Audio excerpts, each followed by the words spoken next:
नमस्कार, माझ्या चॅनलमध्ये आपलं खूप खूप स्वागत आहे.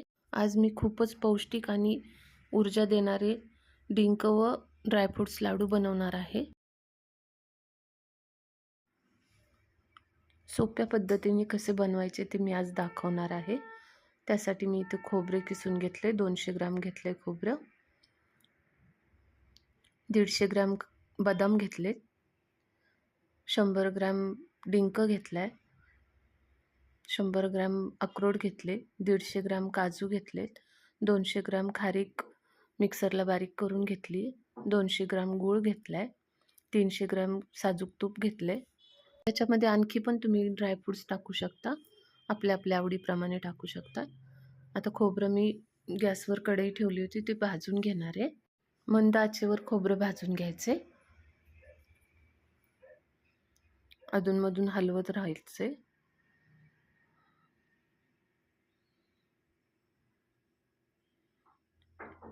आता खोबरं आपलं भाजून झाले, आता काढून घेणार आहे.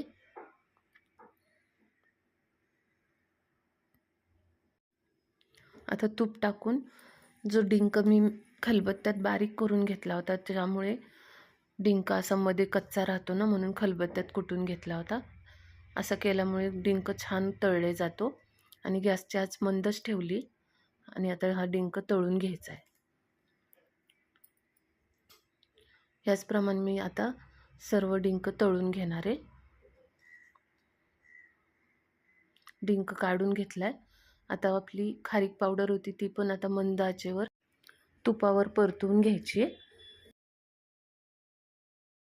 एक 2-4 मिनटं परतवून घेतली. गॅसची आच मंदच ठेवायची. आता काढून घ्यायचे.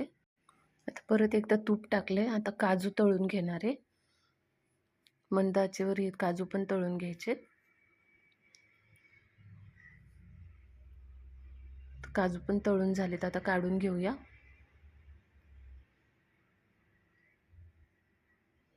आता त्याच तुपात बदाम पण तळून घेणार आहे. सर्व साहित्य मंद आचेवरच करून घ्यायचे आपल्याला. आता बदाम काढून घेते. आता अक्रोड टाकून घेऊया.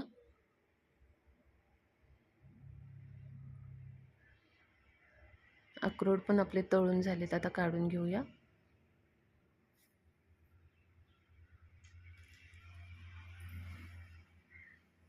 आता गव्हाचं पीठ घेतले 1 वाटी, ते पण मंद आचेवर भाजून घ्यायचे आता आपल्याला.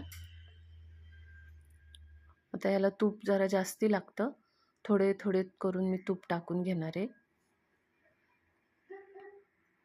थोडंसं तूप टाकले. आता परत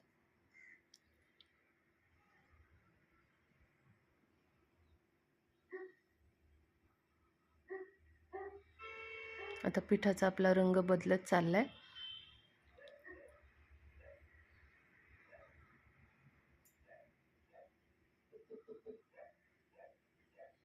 आता पीठ पण आपलं छान भाजून झालेले.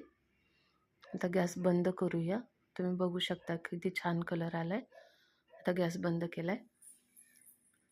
आता हे सर्व ड्रायफ्रूट्स आणि डिंक मिक्सरला आता मी लावून घेणार आहे. खूप बारीक नाही करायचं, बंद चालू करून मिक्सर बारीक करून घ्यायचं हे.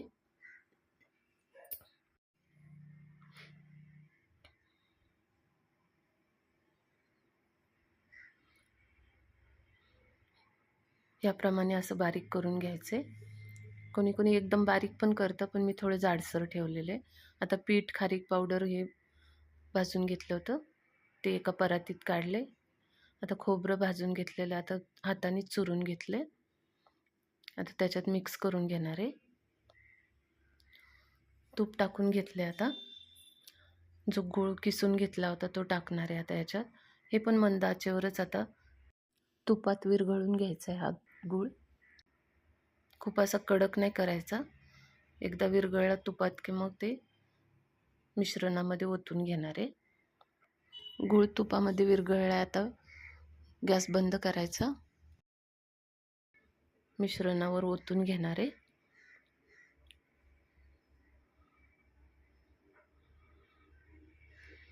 आता हे झाऱ्याने मिक्स करून घ्यायचे.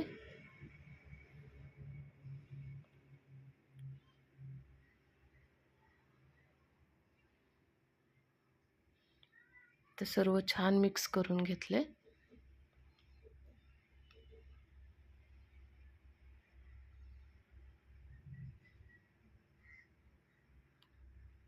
आता याचे लाडू बांधून घेऊया. थोडं कोमट कोमट असतानाच बांधून घ्यायचे आणि जर थंड झालं तर पुन्हा एकदा मिक्सरला लावून घ्यायचं. मग लाडू वळले जातात. किती छान लाडू होत आहेत बघा. लहानांपासून मोठ्यांपर्यंत खायला असे पौष्टिक लाडू तयार आहेत आपले. रेसिपी आवडली असल्यास लाईक करा, शेअर करा, सबस्क्राईब करायला विसरू नका. थँक्यू.